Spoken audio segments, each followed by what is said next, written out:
Welcome to Cooking the Books. I'm Frances Cook. Financial independence is something you might have seen floating around and been curious about. On the face of it, it sounds too good to be true. Save and invest hard, and you build up enough investment income that you don't have to work anymore. Surely that's something that's only possible for rich people. Well, it's open to more people than you might think. Here's the maths behind it. The idea is that you work out how much you need in a year to live the life you want. So you might be happy living a very frugal lifestyle, which always makes things easier. Or you might enjoy some of life's nicer trappings and want to keep them. Whatever that number is, you need a nest egg of 25 times that. Then the idea is that you can withdraw 4% of it each year in order to live that lifestyle that you like. So, is it achievable for ordinary people? Let's find out. News Talk ZB presents Cooking the Books with Frances Cook. I'm joined now by financial planner Liz Coe from Enrich Retirement. Now, the idea of financial independence, the saving and investing a lot so that you can support yourself independently from whatever else you're doing, it's got quite a big fan base, doesn't it? What do you make of the idea? Look, I think it's definitely achievable for those people who aspire to do that.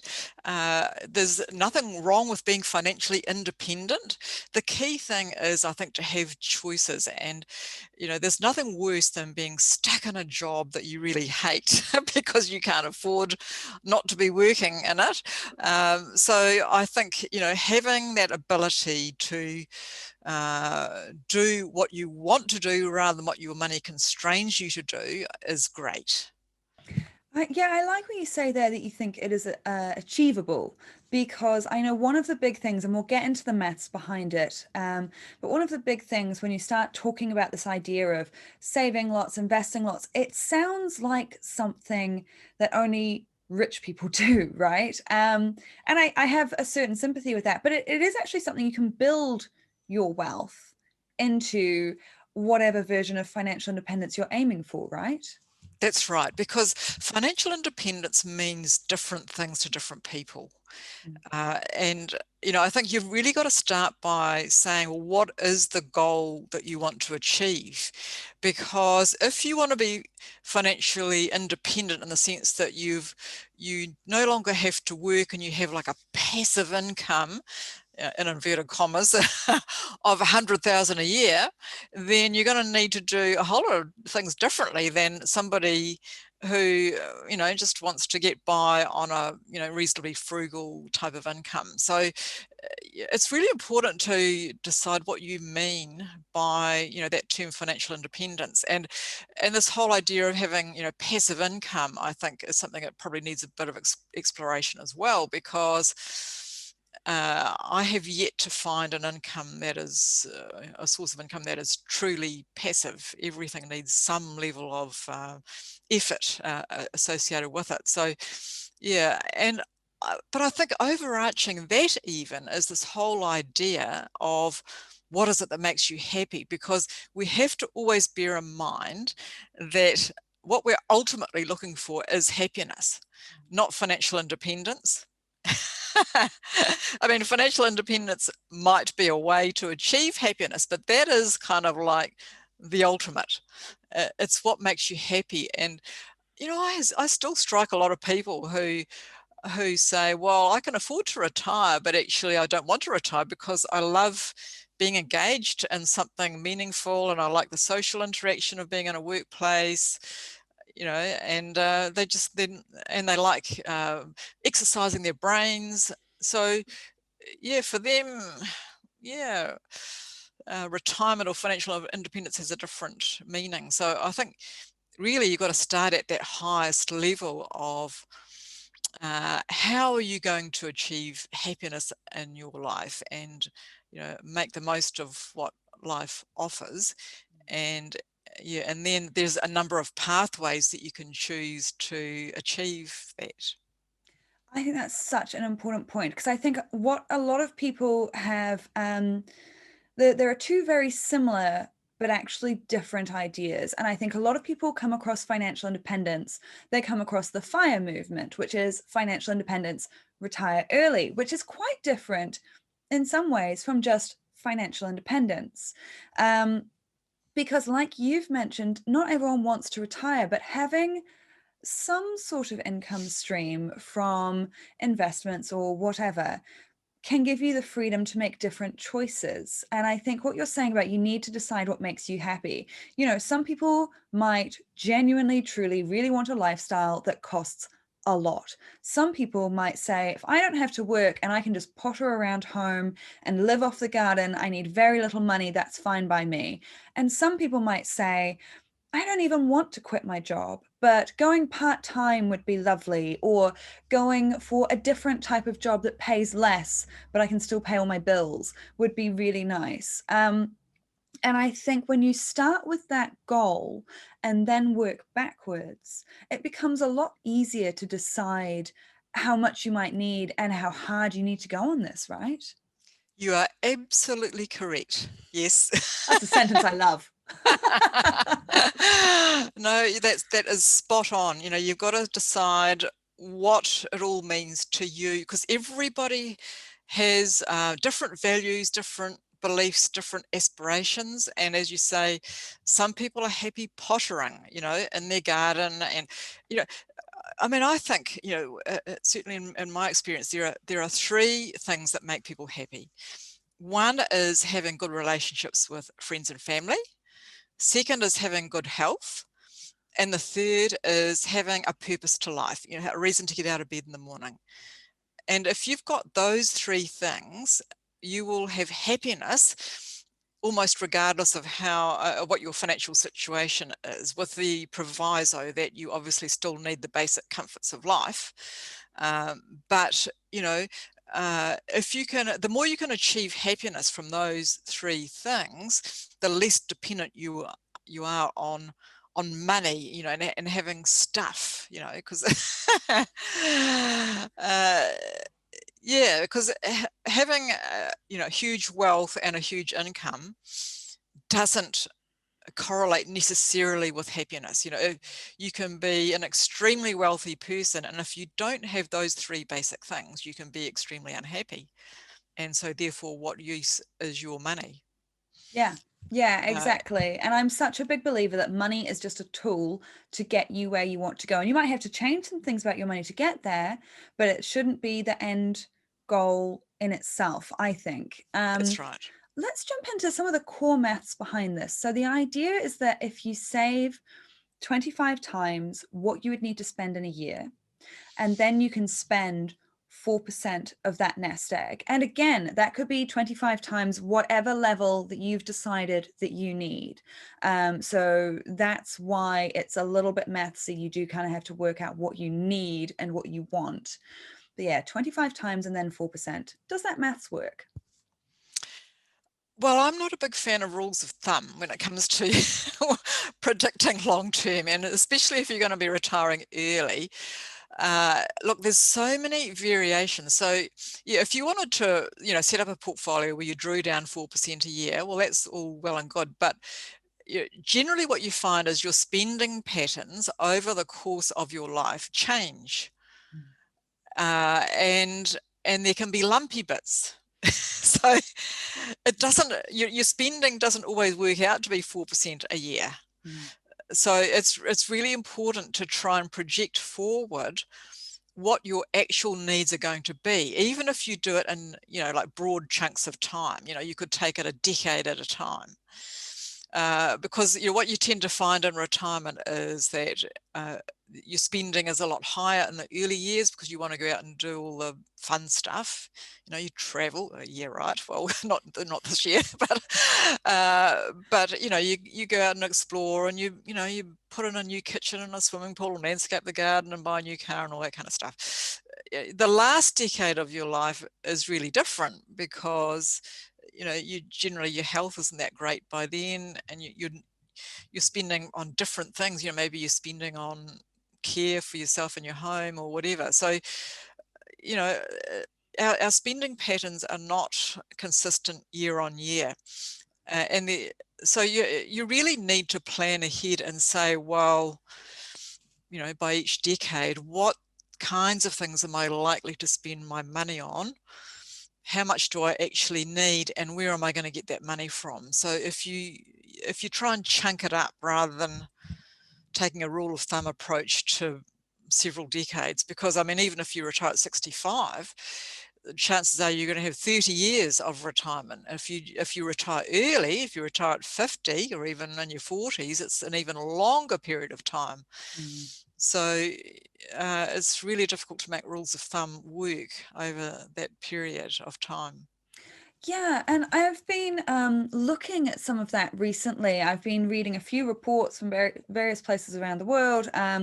This sounds like a really boring way to spend my spare time, but I have been trying to get my head around it. And the problem with these rules of thumb is it does honestly change who you're talking to and what country you're in. It changes so much. And I know that that 4% drawdown is often based on the idea that you put all of that nest egg into a high wealth generating, somewhat risky asset like index funds or things like that. And in order to make a nest egg last, like you say, for decades, it does need to be put somewhere where it's going to be generating a significant amount of money, doesn't it? It does. So that 4% drawdown is usually based on a balanced portfolio or even a slightly higher growth portfolio, because it relies on a reasonable rate of return. And if you're investing in the safe asset classes that produce income, you're going to get a much lower return. So you're relying on growth assets being part of that portfolio mix. So, and that does involve risk, but over the long term, it evens out. So while you're drawing down 4% a year consistently, some years you might make significantly more than that by way of return. Other years you might make a negative return, but on balance over a long period of time, it evens out. And so long as you keep your drawings to what the term they use is the safe withdrawal rate. So there is a safe withdrawal rate, which is some people would argue that 4% in this day and age might be too high, but generally if you stick to that consistent rate, things will even out over the long term. Yeah, and I think what you mentioned there about the long term is a really important point, because we often talk about risky investments, which is slightly different in the investing world from how normal people talk about risk. I think when normal people talk about risk, it's like talking about an electric fence, don't touch it. Whereas in the investing world, I feel like risk can come down to many factors, and the biggest one is usually time. If you have quite a bit of time up your sleeve, it's almost riskier not to put your money into those higher growth assets, because it's getting eaten away by inflation, isn't it? Absolutely. Yep. Yeah. Risk, providing you have a diversified portfolio, then your financial risk becomes a time risk. And so it's all about time. You've got to look at your time frame for investment. And if you're investing over a 30-year period, then so long as you're in a diversified portfolio, the risk associated with growth assets becomes very small. Yeah. What would a good diversified portfolio look like in this sort of instance? Well, probably the easiest way to demonstrate that is just to look at your KiwiSaver fund. So you're looking at diversification in a number of different levels. So you've got diversification amongst different asset classes. So, cash, fixed interest, property, shares. You've got diversification between Australasia and the rest of the world. So it needs to be well spread, and even diversification within those categories of different fund management types if you're using funds. So you can have active versus passive, you can have some directly held investments. There's lots of ways you can diversify, and you need to really try and diversify in as many ways as you can. I mean, some people argue that kind of dumbs it all down, that it erodes away some of the return. But this is the thing, that diversification, less risk and return go together. And yes, you can have a more what we call concentrated portfolio.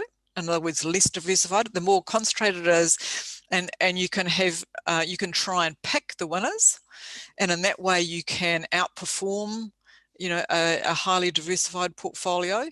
But it has that associated risk that if you've picked the wrong investments to go in that portfolio, then you could lose. So, and there are some fund managers out there that do have a more concentrated approach to their funds, and are able to show what looks like good returns. And sometimes people don't realize that they're actually taking on more risk with those as well because of that concentration.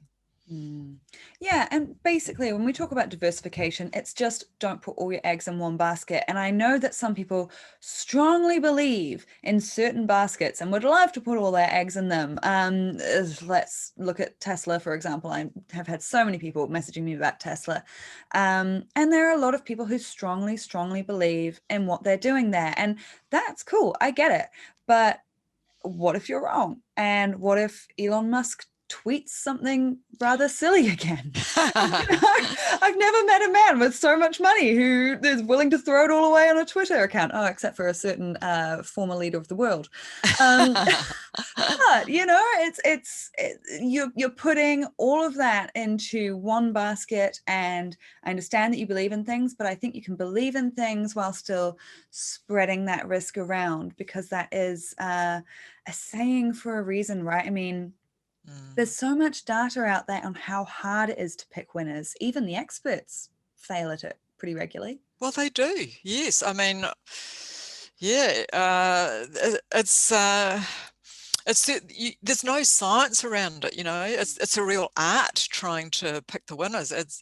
And at the end of the day, sometimes it's no better than trying to pick the winner of a horse race. You know, there's a lot of different factors that come into play.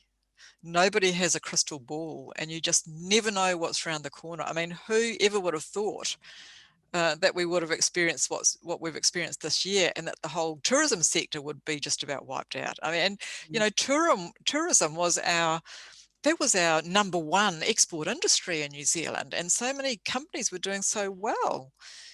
And then out of the blue, something happens, and you just never know when something is going to happen like that, that can suddenly wipe out, you know, a sector. You know, what happens if Elon Musk gets run over by a bus and the whole company falls apart? Who knows? So you cannot afford to take that risk with your entire wealth. Yeah, yeah. And as well, I think if we go back to that 25 times number, now whether people have decided they would like, I don't know, 20,000 a year just to mean they can make different choices with their life and go for a less highly paying job, or they want 80,000 a year and they want to retire entirely, that's fine. 25 times whatever you are aiming for. By the time you times it by 25, it can look a little intimidating. And it can look like a really big number. And I think what people forget is that you aren't just saving this into a bank account and then investing, right? You're meant to be investing as you go and growing it as you go. Is that right? That's right. And so obviously the more money that you need, the more risk you're going to have to take, and that generally involves some form of leverage. Because, you know, there's only two ways to grow wealth. One is by saving out of your hard-earned income, and the other is using leverage, which is just simply using other people's money. So if you have, you know, a small goal, you can possibly do that just by saving and investing, you know, ploughing heaps into KiwiSaver or whatever your chosen vehicle is. But if you want a large amount, you're going to have to go beyond that. You know, there's a limit to what you can earn, and how much you can wind down your expenses so that you save more. So the only way to get over that hurdle then is to start investing in businesses or in properties, or, you know, whatever you can invest in that enables you to borrow other people's money in other words, the bank's money, to get that leverage factor. And not everybody is willing to do that. Not everybody wants to invest in property. Not everybody knows how to set up a business. So there is quite a bit of learning involved in doing those things, which is a barrier to a lot of people achieving them. And there are some people who just simply don't want to take that risk of borrowing to invest. Yeah, it's interesting when you said earlier about you've yet to find any truly passive income. And I think that is a really good point, because people often talk to me about property and they say, oh, great passive income. Which I strongly disagree with. I think property can be a great investment vehicle. That's fine. But I would strongly argue it's not passive. What about yourself? Well, that's right. I mean, having just spent last week painting one of my rental properties, that certainly wasn't passive. Mind you, I could have paid someone else to paint it, but even then, you've still got the hassle of organising someone to paint it, So yeah, it's definitely not passive. And and property is actually not an income asset; it's a growth asset. Although you could potentially argue in the current environment with such low interest rates, it's almost become an income asset. But yeah, and I quite often come across people who say, well, I'm going to just buy a whole lot of properties and live off the rent from those properties. That's not really a good way to manage your money going forward and to produce income. So but yeah, the property is definitely not a passive investment. Even if you employ a property manager, even if you employ tradespeople to do the work, there's still some effort involved, especially if you've got a large portfolio. You've got to make decisions about maintenance, decisions about whether you hold a property or sell it. Deal with the property manager over putting the rent up or changing tenants. There is a lot to it, and people with big portfolios struggle to find time to go off on overseas holidays without their without their email and cell phone in case things go wrong. Yeah, yeah. And I think if someone's looking at this and they're thinking, okay, maybe I can cut back on my expenses and save a lot more, and start putting it into, I mean, an achievable one for many people to start with, because you only need $5 at a time, is something like the Sharesies or Hatch or whatever, where you can start putting money into index funds. And of course, it starts growing. So it's helping you along as you snowball. But it's difficult, right, to see the end. Even if money is going to compound over time, it's going to snowball bigger because you've got it in these investments and it's going to be growing, and you're going to be trying to save more and earn more and put it into these investments and then maybe try other investments. It can all look very daunting for people. So what do you think for the average person on somewhat average wages? Is there a good place to start, and even just can they see it as achievable? Look, anybody can save and invest. It requires a certain mindset, and you do have to have a long-term view, be able to stick to things in the long term. If you can't do that, then you're just about failing from the word go. You've got to be able to stick at something for 10 plus years without seeing much in the way of results. But there gets to be a tipping point. It all seems very slow, the effect of compounding when you've just got a small amount in there. But after a 10-year or more period, you start to, see some serious results out of it. So it's that whole delayed gratification thing, you have to be able to keep yourself motivated and disciplined without necessarily seeing the immediate results. But yes, look, it's entirely achievable for anybody to make a substantial amount of wealth. It's all about what you're prepared to sacrifice and how important that wealth is to you. And I've, seen people in the last 20 years who have been on very modest incomes, who have built substantial wealth just by saving. Mm, and by perhaps owning 1 or 2 rental properties along the way. mm, It is absolutely achievable for any person. It's just about setting your priorities and deciding how important it is for you to have more money in the long term and perhaps a bit less money in the short term. mm, And not everybody is willing to make the short term sacrifices, in terms of that. We all like that instant gratification, being able to go shopping in the Christmas sales and the New Year sales, and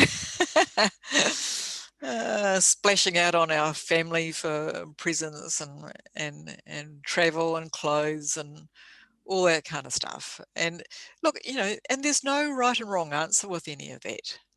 If people wish to live their life in the here and now, that's absolutely fine.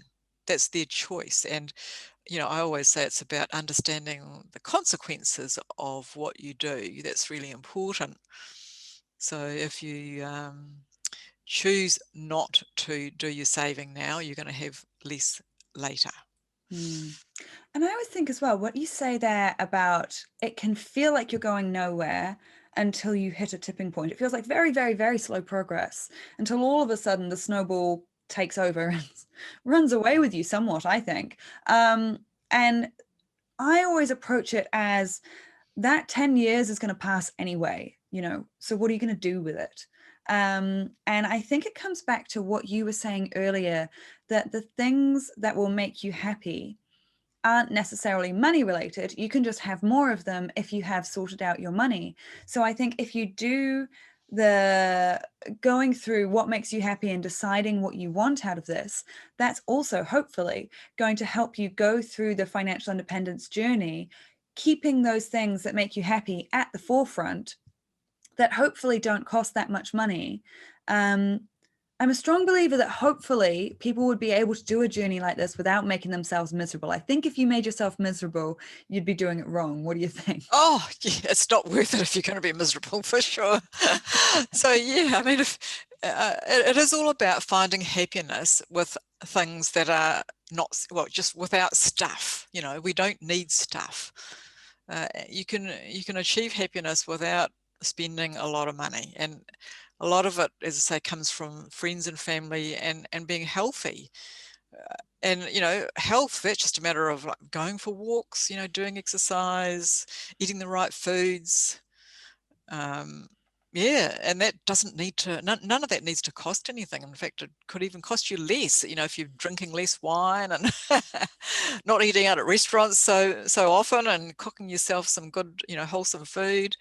It's going to save you money and improve your health, which is one of the things that's in the long term is going to give you a lot more happiness. So yeah, that's what it's all about. It's about having a balanced life in lots of different dimensions. Mm, Yeah, it's just so important. And yeah, money is not really the focus. It shouldn't be the focus. As you said earlier, it's just a tool. It's just an enabler. mm. Absolutely. Well, thank you so much for your insights there. That's Liz Coe. Now, if you have a question about this podcast or a topic you'd like us to talk about for next time, do get in touch. You can find me on Facebook, Frances Cook Journalist, Twitter, Frances Cook, Instagram, Frances Cook NZ. Pick your favorite, send me those questions. Let's get it talked about on here. Don't forget to subscribe to Cooking the Books so you never miss an episode everywhere you get podcasts, including iHeartRadio, Apple Podcasts, and Spotify. And if this episode was helpful for you, then share it with a friend. We can all figure out this money stuff together. Until next time, have a great day.